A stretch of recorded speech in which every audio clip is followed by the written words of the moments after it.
Bonsoir à tous, merci d'être avec nous sur La Première. Voici les titres de l'actualité de ce samedi 29 novembre. Alors que les experts continuent de mener leurs études géologiques à Afahiti, 9 maisons du quartier Tehonou peuvent être réintégrées. Les services de l'État et du pays sont toujours sur place pour apporter leur aide. Depuis 1 heure maintenant, un rassemblement œcuménique a lieu à Pouéou pour soutenir les familles endeuillées. Nous serons en direct de la salle Omnisport avec Touloulou Guérard et Taïba Ribé. Ils assurent la sécurité des surfeurs lors des grandes compétitions à Terre Hoop Eau. Les Water Patrol proposent une deuxième session de formation pour mieux appréhender l'océan. 30 personnes ont répondu à leur appel. Dans notre rubrique Tehono Rahua, ce soir, nous recevons une étoile montante de la scène néoclassique. De passage en Polynésie, l'artiste a joué du piano au milieu du lagon, des arbres ou des champs d'ananas. Vivian Rost est notre invité ce soir. Il nous racontera sa collaboration avec des artistes polynésiens.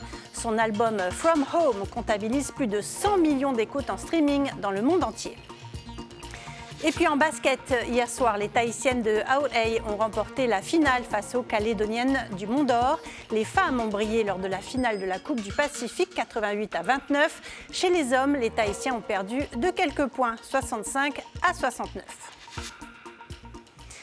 Mais d'abord, cette victoire historique au Brésil. La Polynésie française est championne du monde de pêche sous-marine.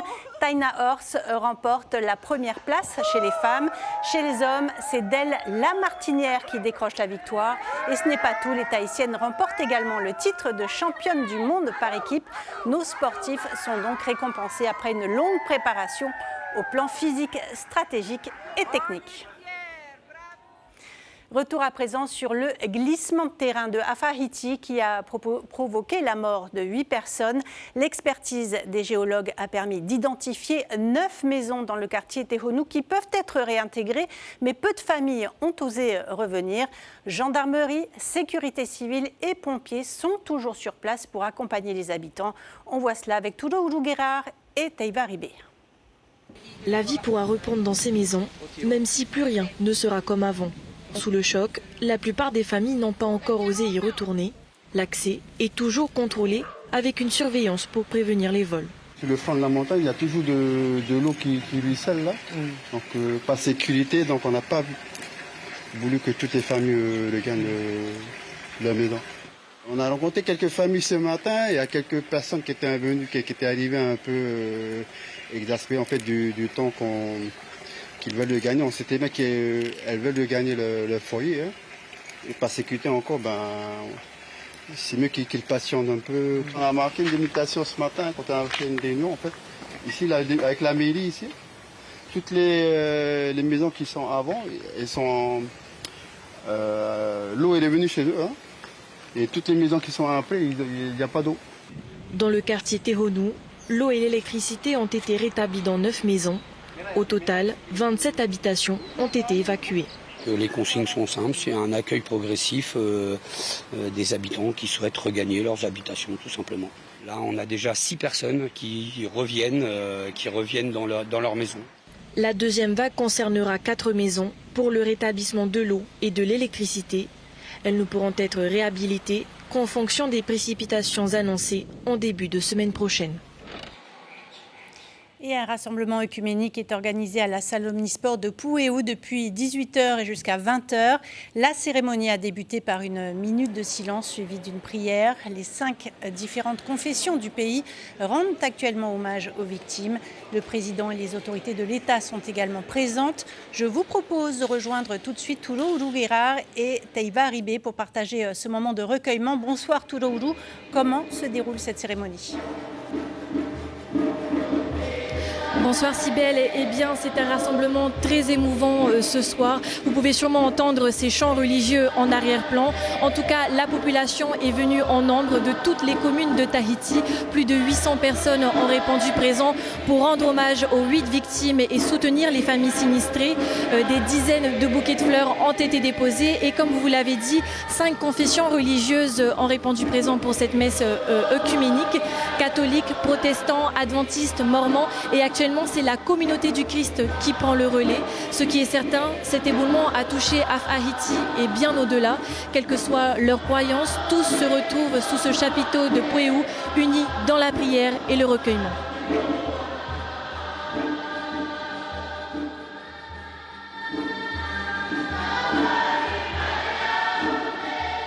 Et merci beaucoup Tourourou. Voilà pour le point sur la situation à Haïti. On parle sport maintenant avec la perspective des Jeux du Pacifique à Tahiti en 2027. Le comité olympique polynésien a sollicité aujourd'hui les parents des athlètes de haut niveau. Un premier échange en présence du directeur technique Eric Zorniotti et d'une psychologue du sport. Objectif de la réunion, aborder la performance des jeunes sportifs mais aussi le rôle essentiel que jouent leurs parents. Écoutez une maman au micro de Taïva Ribé. Ça demande une sacrée organisation, ça demande aussi beaucoup de finances parce qu'il faut le dire, bien souvent on se sent seul parce qu'il faut qu'on se débrouille pour pousser nos enfants à arriver à un niveau sportif très élevé. Et aujourd'hui, je suis très contente parce que on sent bien qu'au niveau de nos dirigeants, je parle des dirigeants de manière générale dans le domaine sportif, on sent bien qu'ils sont conscients de ce qui est attendu au niveau des parents et puis de ce que les parents aussi font pour pousser leurs enfants à atteindre ce niveau élevé. Et parmi les 7 sports optionnels retenus par Tahiti pour les Jeux du Pacifique, le surf, bien sûr. Pour assurer la sécurité des spots, les Water Patrol jouent un rôle essentiel, voire vital. Pour la 2e fois, ces anges gardiens de l'océan ont organisé une formation aux gestes de premier secours à Te Ahupu'o. Une 30aine de surfeurs et de photographes ont pu s'exercer en classe et sur l'eau. Reportage de Mélissa Chong et Hubert Liao. Madame, tu respires. Contrôle des fonctions cognitives, massage cardiaque, Manakei, surfeur de 22 ans, revoit les gestes de premier secours.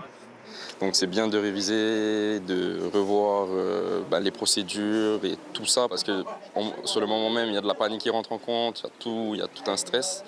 Donc le fait déjà d'avoir des bonnes bases t'aide à réagir au mieux. Vahine Fierro, championne de surf, est régulièrement exposée au danger. Maîtriser ses gestes pourrait lui permettre de sauver une victime potentielle sur le plan d'eau. Très bien, et avec le talent de la...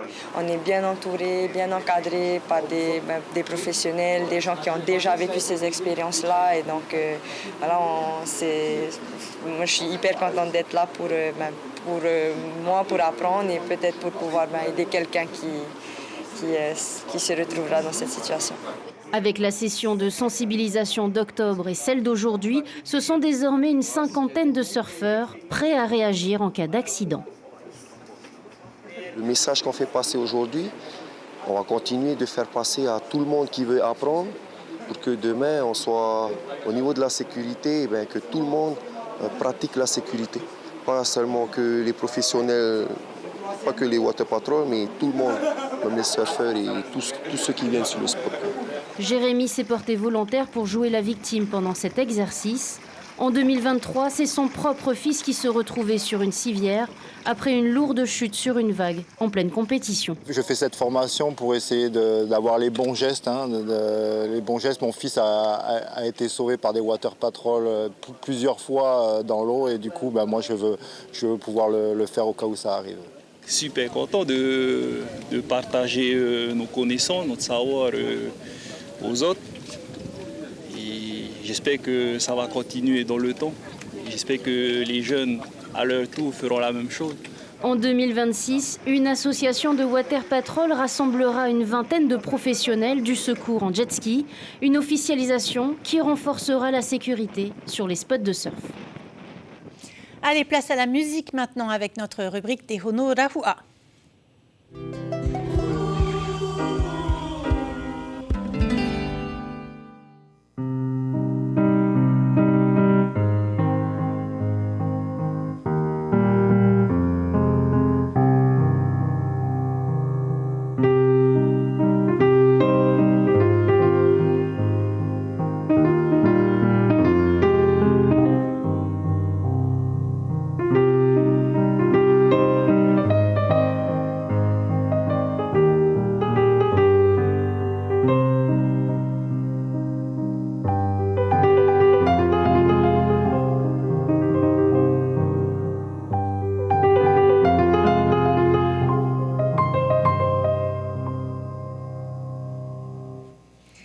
Bonsoir Vivian Rost, merci d'être avec nous. Vous êtes pianiste, compositeur, ingénieur du son et producteur. Vous venez d'interpréter un extrait de From Home.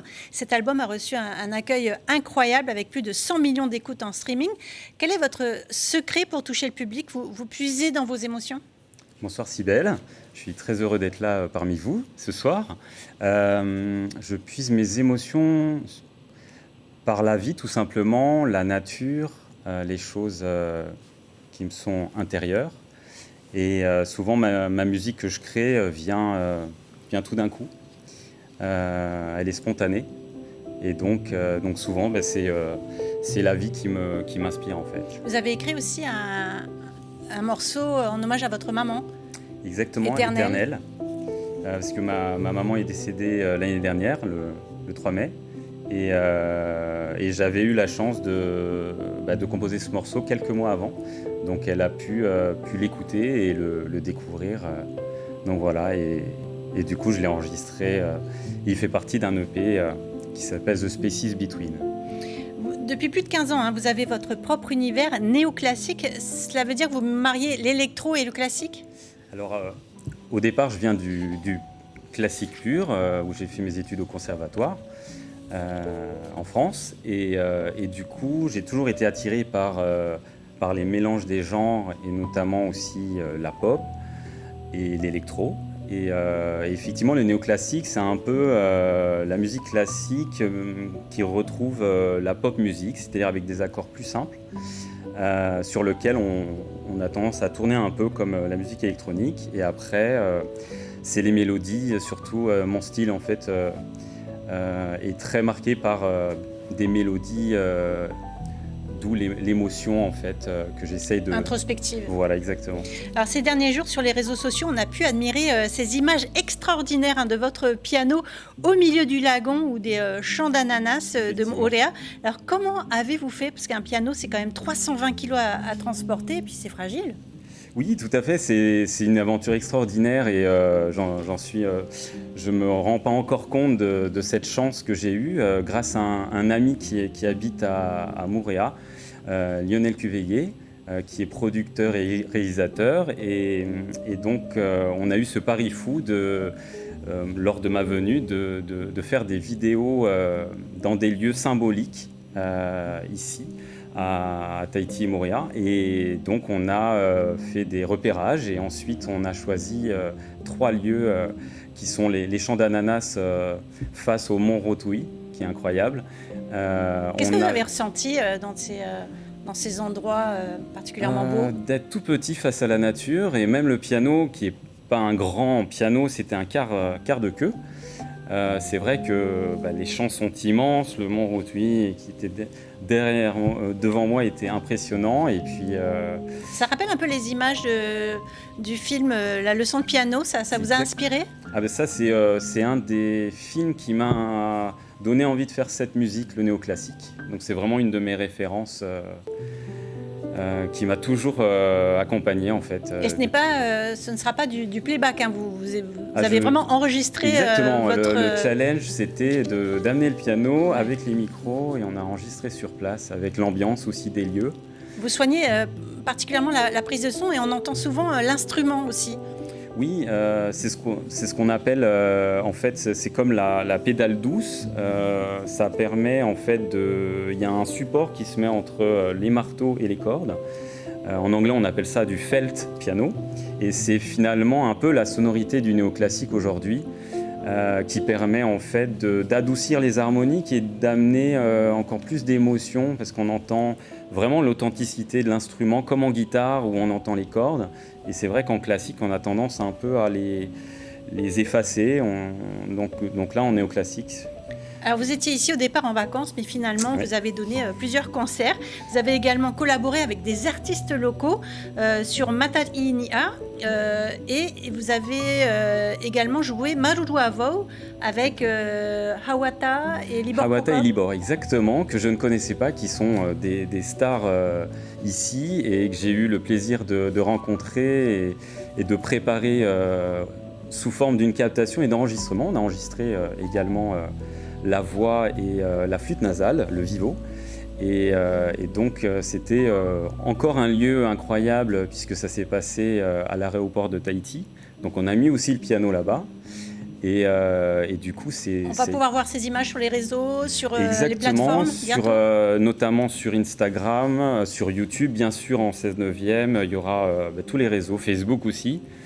Parce que je sais qu'en Polynésie, le Facebook est très important. Absolument. Voilà, donc partout, on pourra découvrir toutes ces belles images. Et on va pouvoir entendre à la fin du journal Yaoura Matari. Merci beaucoup, Vivian Rost, d'avoir échangé avec nous. On vous retrouve donc tout à l'heure. Et ainsi se referme notre rubrique Te Hono Rahua.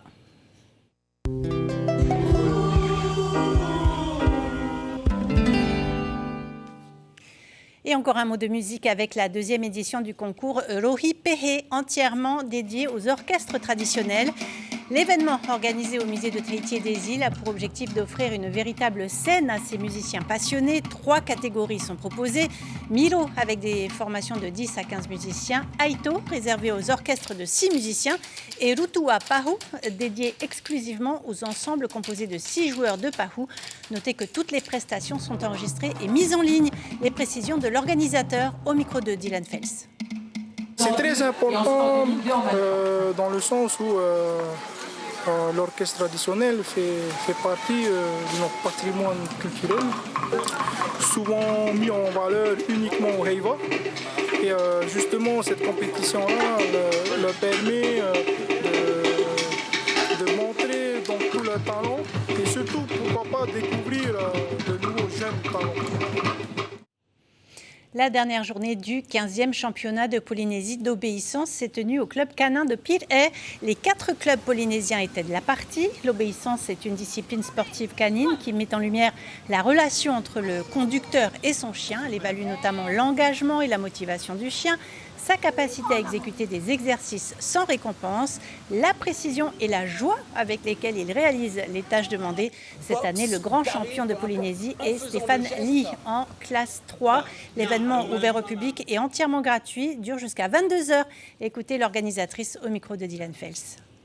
C'est un peu les Jeux olympiques des chiens au niveau d'obéissance. C'est un sport qui demande de la précision, de la complicité avec le conducteur, de la vitesse. Avec l'animal. On veut voir un chien joyeux. On veut voir un chien qui a envie de faire des choses, envie de travailler, envie de faire les différents exercices. 2 rencontres au sommet hier soir, quartier de la Mission à Papeete. On parle ici de basket et des finales de la Coupe du Pacifique que vous avez pu suivre en Facebook Live. Chez les hommes, Dumbéa s'est imposé face à Excelsior 65-69. Du côté de l'équipe féminine, les Tahitiennes d'Aotearoa remportent largement la finale 88-29 face aux Calédoniennes du Mont d'Or. Patrick Régis, Marouki Duri. Heureuse et fière d'avoir décroché le titre de championne du Pacifique. Un titre remporté à domicile et de belle manière. Les filles d'Aotearoa ont largement dominé leur adversaire du Mont d'Or. Elles s'imposent avec plus de 51 points d'écart, 88-29. Pourtant, tout avait plutôt bien commencé pour les Calédoniennes. Dans les 10 premières minutes, elles font jeu égal avec les Blancs et Roses et se répondent coup pour coup. Mais hier soir, les Tahitiennes étaient un cran au-dessus. Meilleures à la récupération, des contres éclairs, une défense implacable et des tirs beaucoup plus précis, surtout à 3 points. Les filles d'Aotearoa n'ont laissé aucune chance aux Calédoniennes, sans doute un peu dopées aussi par le public, tout acquis à leur cause. Au début, on a eu du mal, on ne mettait pas nos shoots et on n'a pas l'habitude dans le championnat local d'être bousculé comme ça, d'être agressé. Et du coup, on a mis du temps à rentrer dans notre match, mais une fois qu'on a verrouillé en défense et ensuite on a mis des contre-attaques, on a mis nos shoots et ça a déroulé après. Elles ont été meilleures, on n'a pas été bonnes sur certaines actions, on a lâché au deuxième carton. C'est sûr que sur l'adresse, sur le shoot, elles ont été largement au-dessus de nous. On était présentes sur la défense, mais voilà. 69-65 à l'inverse des femmes. Pour 4 petits points d'écart, les Calédoniens de Doumbéa remportent le titre 2025 de champion du Pacifique. Mais ils ont dû retrousser leurs manches, puiser dans leurs réserves et ne rien lâcher face à des Tahitiens et un public déchaîné. Une rencontre à 1000 à l'heure, pleine de suspense et de rebondissements, dans laquelle les Tahitiens n'ont pas démérité. Mais les Calédoniens ont été plus efficaces, en contre et en défense notamment. La détermination des Tahitiens n'aura donc pas suffi pour s'imposer dans cette rencontre où jusqu'à la dernière minute, rien n'est à gagner. On savait que ça allait être difficile, on s'attendait. Les Tahitiens, c'est une équipe qui est redoutable. Ça fait des années qu'on se côtoie maintenant, ça fait 3-4 ans qu'on joue l'un contre l'autre. Et à chaque fois, c'est dur. On a su que même si on était sérieux dans le match, ça allait être compliqué parce qu'ils ont du cœur et ils reviennent tout le temps. Là, la force a été vraiment qu'on a fait cœur avec toute l'équipe. On est passé par tous les moments, mais on est toujours resté soudés. Et grâce à notre défense, on a réussi à faire des stops. Et les stops-là ont été décisifs. C'est le début du match qui nous met un peu dedans. On prend l'eau tout de suite. Après, on a dû batailler pour revenir. À un moment donné, comme tu as dit, on y a cru. On est monté à égalité, je crois. On est revenu à égalité. Et à la fin, ils ont un peu mieux géré la fin du match que nous. Prochain rendez-vous pour les garçons de l'Excelsior, la suite du championnat de Tahiti. Quant aux filles de Doumbéa, elles tenteront de se racheter lors de la finale du championnat calédonien la semaine prochaine. En cas de victoire, elles décrocheront ainsi leur revanche face aux Tahitiennes en 2026. Et notez que les huitièmes de finale de la Coupe de France débutent ce mardi 2 décembre jusqu'au lundi 5 janvier. L'information principale de ce journal, c'est ce rassemblement œcuménique organisé actuellement à Pouéou en hommage aux 8 victimes du glissement de terrain survenu mercredi dans la commune de Af-Ahiti. Toutes les confessions sont réunies autour des familles touchées en présence des autorités du pays et de l'État. La cérémonie est à suivre en direct actuellement sur notre Facebook Live.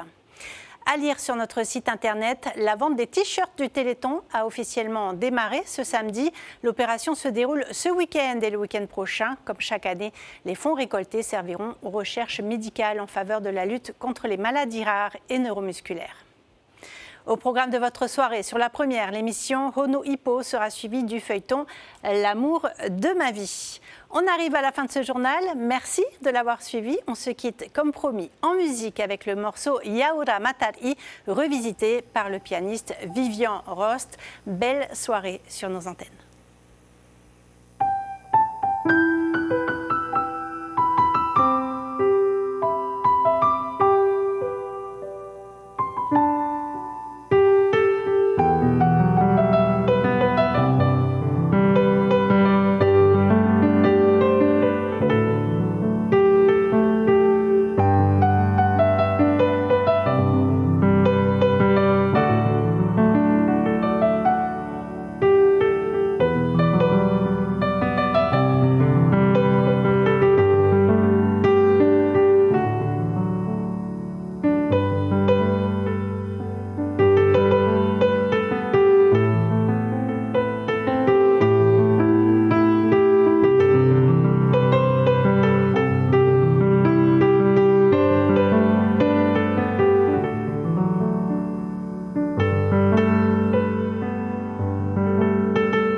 Retrouvez toute l'info sur WhatsApp en scannant notre QR code.